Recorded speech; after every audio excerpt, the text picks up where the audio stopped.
Sofia, ni frère me donne toi. Hein? Foshi, e bolo be ni bozuka. ne bolo nda kana de padron so. Ni kuma ga ta ne mo ga feno ira la ici. Be donne ta.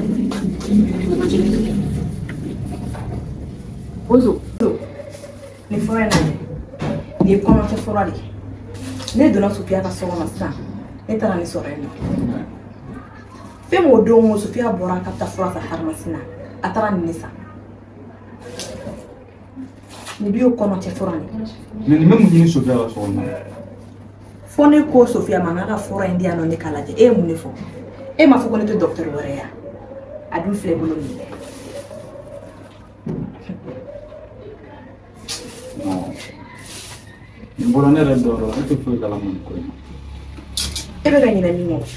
Ne fa ko ni pharmacien ko ro. Ne be fura be do. Bon. Ne fa pharmacien ko ro. O ba ira ke ga ti fura be do. Habi fitini. Mba no fe. Abi fura chama yirana. Wanyeni kala je. Ni kono te fura. Ça va ça. Woro Sofia fle islamé tourna Sofia fle islamé am be islamé. Kana na galonda mo la sa. Islamé re ya na ko ere kere. Islamé re wo ko. Mo fuma fi furu chedoro. E ba gani na ni mo. O ke follow do. En fle claim na ni. O to ire. Mais non, faut une amie j'ai dit moi là. Et je vais en faire. Voilà. Bozo. Et tu vas juger. Il est né de quoi il est là. Il faut le dire. Ma bimoro. Amisra arama de woni. Katene alaka. Mais là, moi, je vais vous dire ça. Il est dans l'histoire de Fia.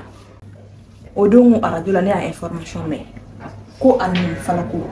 Ode am so tromper na am so terrorisé. Mira. Est-ce que il y a comment me faire barre dans fla? Bozo. No man tena galant kelo. Barsa no ka foi ti galant kela. Mane mira kon bi mi fo. Ni ne bora kala ma jema dondo. Ke bozo le gane tromper ni so gare. Be di kana wuli ka ki dalenga.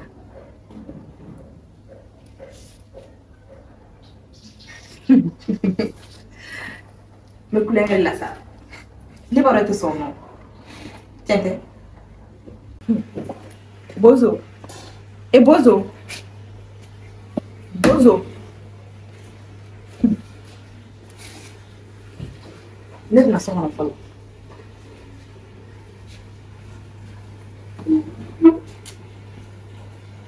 Est-ce que mira que eu sou mega por onda assim. Diga ni dalenga.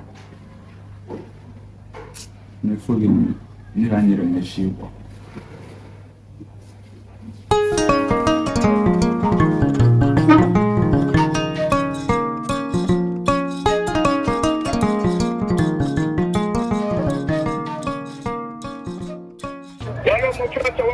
Ça va, Bozo, avait dit.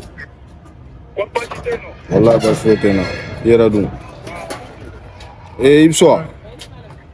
Non, n'était son, mais frère là, on a un bon frère là, la militaire là, la bâtisse, on est bon, on est là. On faut m'appeler, Ah, ok, pas de problème. Odo kuna market. C'est le problème. Merci. Leila. Katam? Ni kata suti da. Ite nyama ikan bla troisième pona. Oke nyame. Ndugu nira. Nera ku me fege ni nya kuma ndola. Na kuma nga bararo ko ni kuma. Pereji bi ga muni magono ta posi ni dinare. Leila. Nira torom na dam ne rom na yere. Ibrahim ni wula ni fone ya. Ko fone ka dali fe. Ilo kera mamna. Ale sura poso inde ne. Mira PDG sona kan fema. Bara du niveau bida. A capacité bida. A courage bida. Tu le mérites. Maintenant kara fosa au à kasura niveau tunti la fin ni. Là d'accord tu me bonne Israël. Walila ama dɔw fɛnɛ ma dɛ wa taa tun kana menacer de k'ale bɛ 2 semaines de di ne ma ko ni ne ma kuma jɔnjɔ fɔ ale ɲɛna wa ne filɛ poste min na ne k'ale bɛ ne virer ka bɔ yen nɔ. O ma taa kalama k'a fɔ k'e furulen nɔ. Mais bien sûr a b'a kalama k'a fɔ ko ne furulen nɔ kɛ nka ne mira ne yɛrɛ ka dignité tɛ ne permettre k'a fɔ ko ne bɛ da ni PDG ye walasa ne ka poste mérite n'o kɛra ka sɔrɔ n'a bɛ ne da kan na ko ne bɛ poste min sɔrɔ ne b'a sɔrɔ ka sɔrɔ ne ma jɔ n'a ye surtout ne furulen don wa ko fɛnɛ ko ne ɲɛ bɛ muso caman na entreprise la u bɛ poste baw la ko caman de tɛmɛna nin sira in fɛ ne de ko a ma ne woro a ɲɛ tɛ d'a kan abada. Et pourtant ne Lela ne dun bɛ sɔn a ma dɛ. E Lela o tuma la dignité t'e la. Dignité côté nin yɔrɔ la c'est pour juste gagner quelque chose par mois. E Lela ala k'i changer. Bref an k'o kuma to yen e ka baarakɛla ye min Sofia a bɛ yen nɔ i bɔra min yɛrɛ kɛlen ka ne mira dabali ban o don ne de tobili kɛ k'a di Bozo ma e bɔra Bozo min fɔ ko jɔn ye tobili kɛ ne ko a ma n ko ne de y'a kɛ ko ma diya ko ne tun kan k'o di Sofia de ma ko k'o di. Ne dun ko n'i y'i farati ka denni ye i tɛ sabali a dun kana taa kɛ n kɔnɔ k'i cɛ kɔnɔ. E Lela a fɔ astafurulayi an ka nin kuma in yɛrɛ ka ɲi ka i bɛ ne yɛrɛ de dɔn. Ok n y'a mɛn an ka taa o la.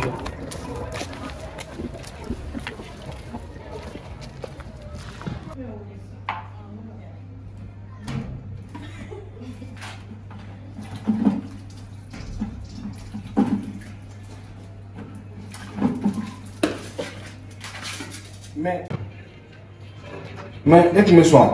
N kun bɛ sɔn kɛ e nana mun de ɲini yan nɔ n'a sɔrɔ i nakun ye Bozo ye Bozo tɛ yan nɔ mɔgɔ si de t'an ka du kɔnɔ yan nɔ. M'a kalama sigilan n'an ka sigi an ka baro kɛ. N'a ma ɲɛ ko Bozo tɛ yan nɔ taa kɛnɛ ma patron ninnu kana n'an sɔrɔ tantɔ parce que u ko n'u tɛ yan nɔ ko kana mɔgɔ si ladon so kɔnɔ. Nɔni ka na n ye Bozo wele a y'a bɛɛ fɔ n ɲɛna ne b'a dɔn kɔni mɔgɔ si tɛ na nin wagati in na sisan ou bien a ka di yɛrɛ de ka baara kɛ du in kɔnɔna na yan i ka ko de ka di ne ye. Ko ne ka ko ka di ye wa o tuma e bɛ ka ne filɛ sunguruba ye. O to yen e yɛrɛ i bɛ sɔrɔ wagati jumɛn ni wagati jumɛn. Ne ka teli ka sɔrɔ dimanche donya fɛ parce que o don madame bɛ kiliyan patron cɛ fɛnɛ bɛ kiliyan madame de bɛ tobili kɛ o la. Ok n y'a fɔ i ka numéro da. Ko ka numéro d'i ma wa mun na.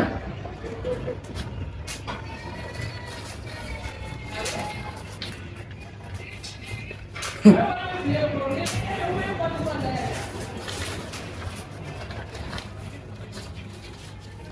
ka numéro da.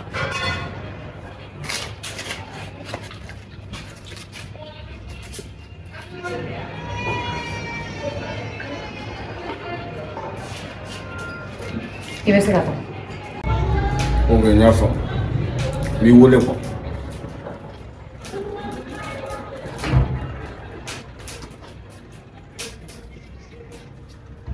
O bɛɛ y'i ka problème ye.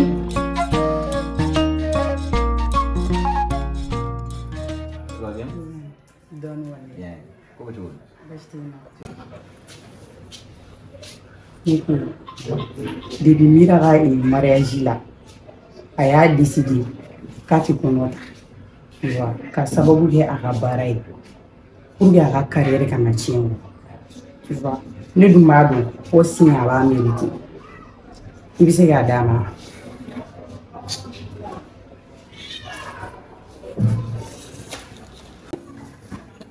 O tuma Mira ka fisa ni e ye yan e tɛ ne ka appartement kɔnɔna na yan bi yan bon tant que elle n'a pas accepté hein, tant qu'elle n'acceptera pas de coucher avec moi poste in a t'a sɔrɔ f'i k'a bila i kunna muso caman ye baara kɛ yan u filɛ nin ye sanfɛ bi u bɛɛ tɛmɛna nin sira in de fɛ ka se sanfɛ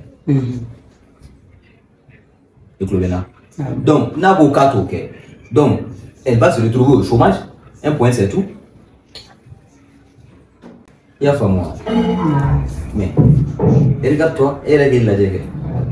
Toi-même, tu sais, en âme et en conscience, tu n'as pas le niveau pour qu'il me pose une pareille. Ou bien, tu le sais, non?